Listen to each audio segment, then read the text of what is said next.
I want to talk about time, our time, the time we are living in. It is a time of unprecedented ecological and environmental threats. But it is also a time when the airports are as busy as ever and when governments are reluctant to address the problems or are even scaling back on attempts to do so.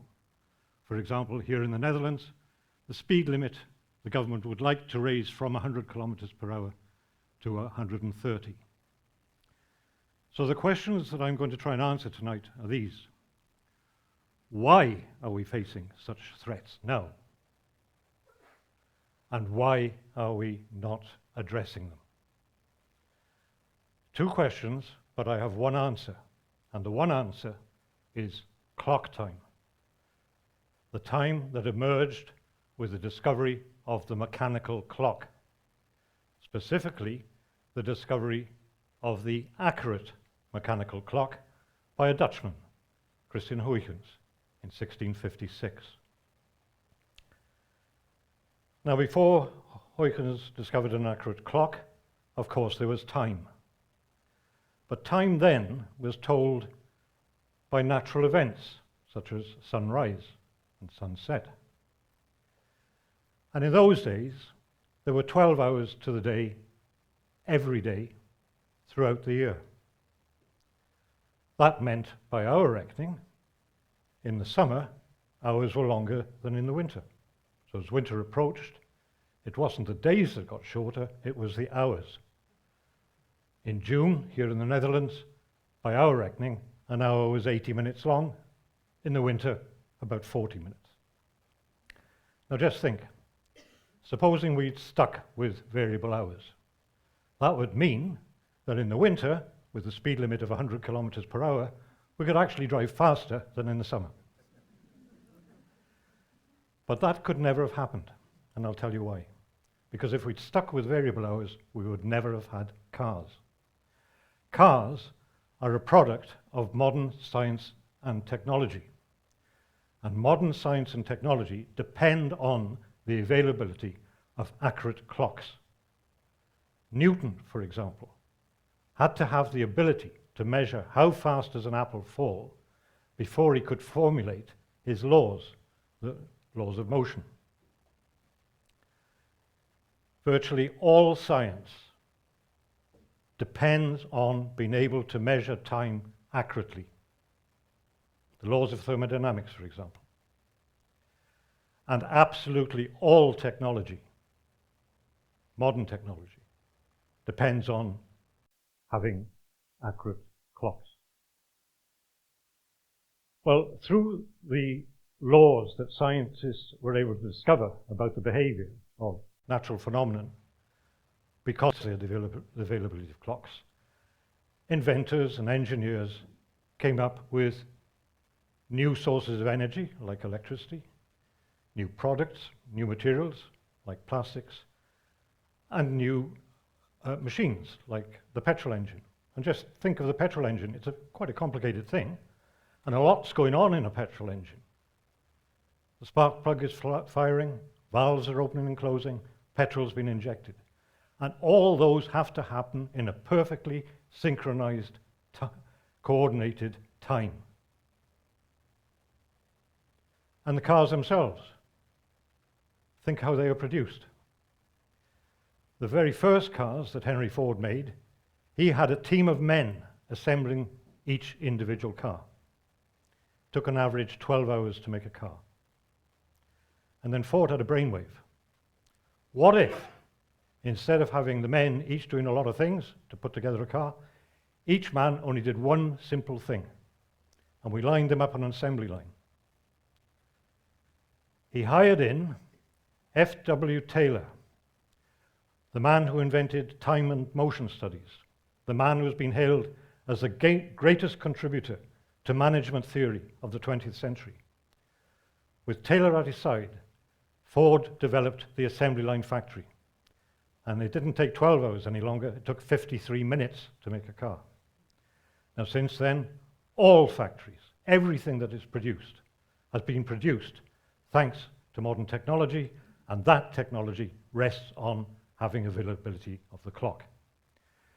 If, for example, I now magically disappeared clock time, you'd be sitting there naked because the clothes that are on your back were made in factories that depended on clock time. You wouldn't be sitting on those seats, they would collapse. They were made in factories as well. We'd have no light, we'd have no heat here. Our society is dependent on modern technology and science, which in turn is dependent on the clock. It's brought us many, many wonderful things. That's true. But along with all these wonderful, extraordinary material benefits that science and technology has developed, our cars, our planes, the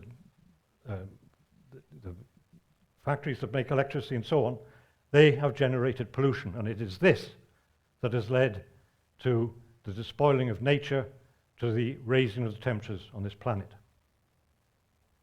So in this way, I can say clock time is the cause of our problems. But you might say, well, maybe, but couldn't we have had all these wonderful material benefits that modern science and technology has given us without the things that we don't like global warming? Well, I don't think so. Because what is clock time? Listen. Tick, tick, tick, tick, tick. That is the sound of clock time. Can you tell one tick from another? You can't.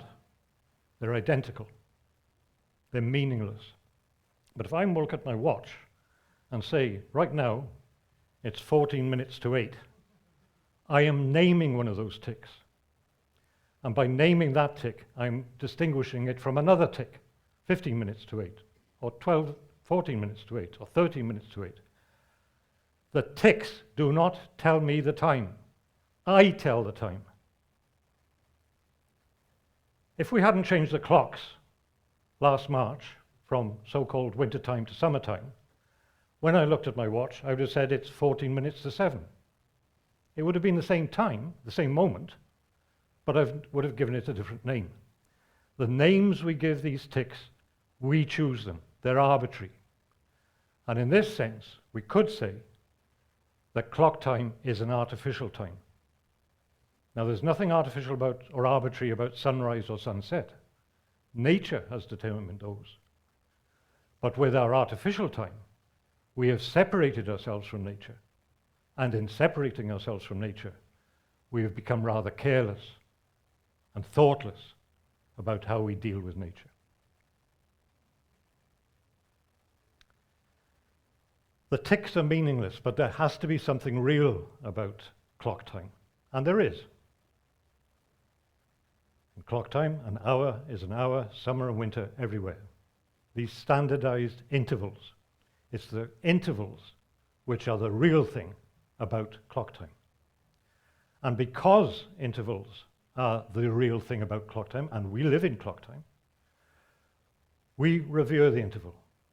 The interval for us is the measure by which we measure success.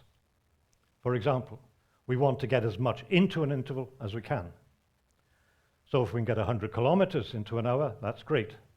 If we can get 120 kilometers into an hour, that's even better. So we revere speed, and we don't actually like speed limits. Our mobile telephone network is about to switch from 4G to 5G. Why?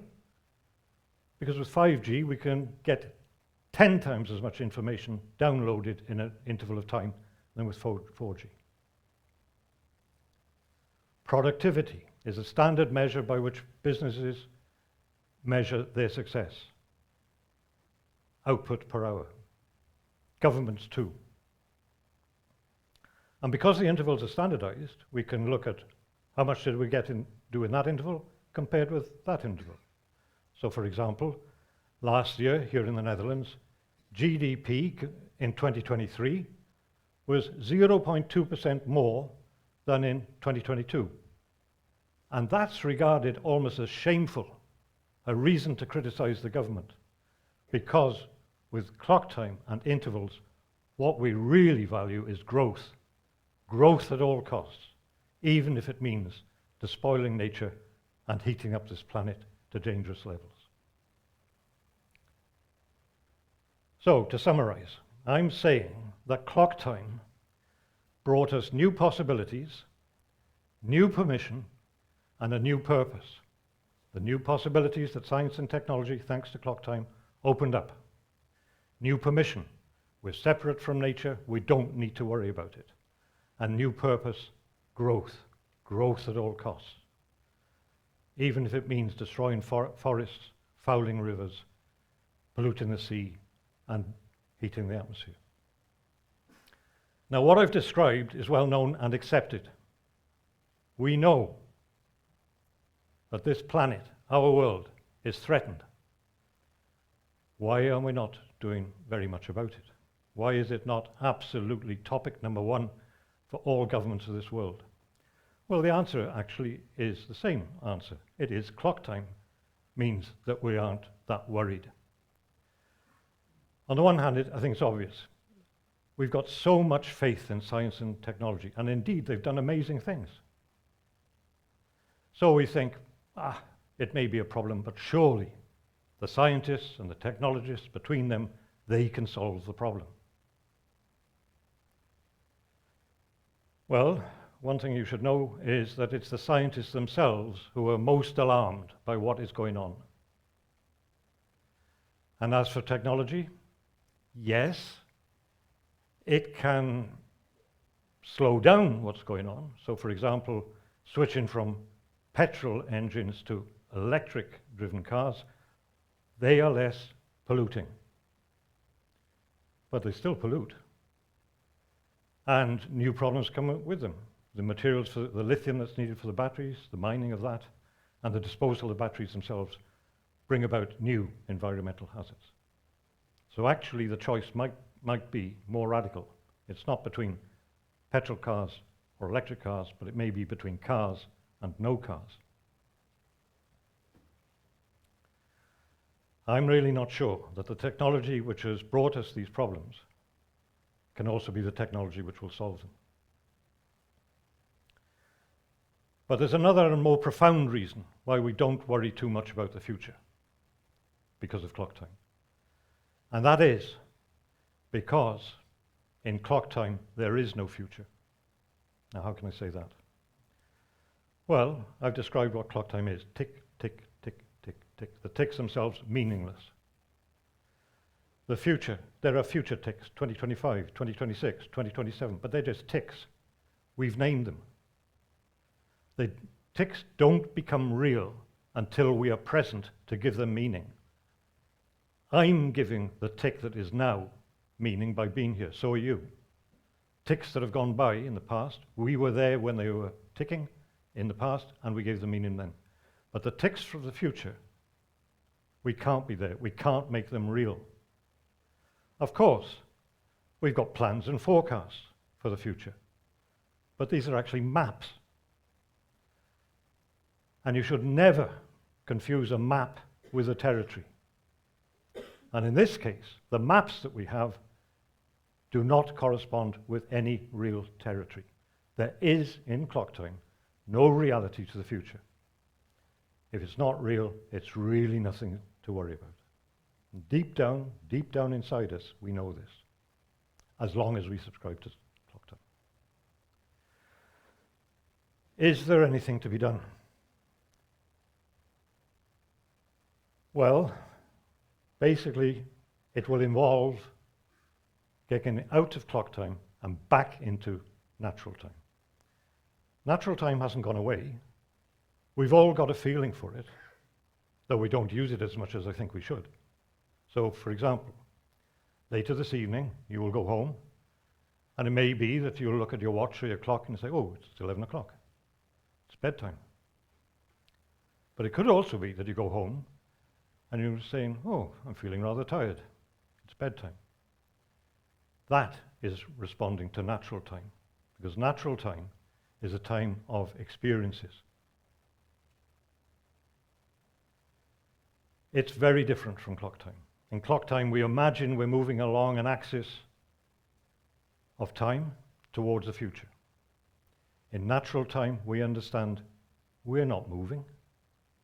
We stand still in the present. We can't be any place other than the present. We can't go back to the past. We can't go forward to the future. We stand still in the present. But something's moving, and what is moving is time itself. Time comes out of the future, reaches us, passes through us, and we experience it, and then drifts away into the past, leaving traces and memories. And this understanding that time comes to us, passes through us and goes away, of natural time, that was understood, of course, long before there was clock time, and is still remembered in our languages. For example, in Dutch, the word for the future is the toekomst. The future is coming to us. It's the same in German, it's the Zukunft. It's the same in French, the future, avenir, it's coming to us. And in this time, natural time, our orientation is not to the future because we can't know it, it's to the past. We look to the past for inspiration, for wisdom of how to prepare for the future that is coming. And if we look to the past, we will see and know that civilizations have come and have gone. The Babylonians came and went, the Egyptians came and gone, the Romans came and gone, Incas, Aztecs, all these great civilizations come and gone. But there's one civilization that has come and has never gone. It was already old before Rome was founded, and that's the Chinese civilization. Now in China, the focus is on the past. The queen of the sciences in China is not philosophy, it's not theology, it's not physics, it's history. The Chinese learned from the past how to prepare for the future, and their success proves how right that is. So, ladies and gentlemen, I'm saying that we are living in a troubled time because we're looking to the future thinking we control it, when actually we should be looking to the past to learn how to prepare for the future. Or in other words, I say it's time to stop telling time. It's time to listen to time and what it can tell us. Thank you.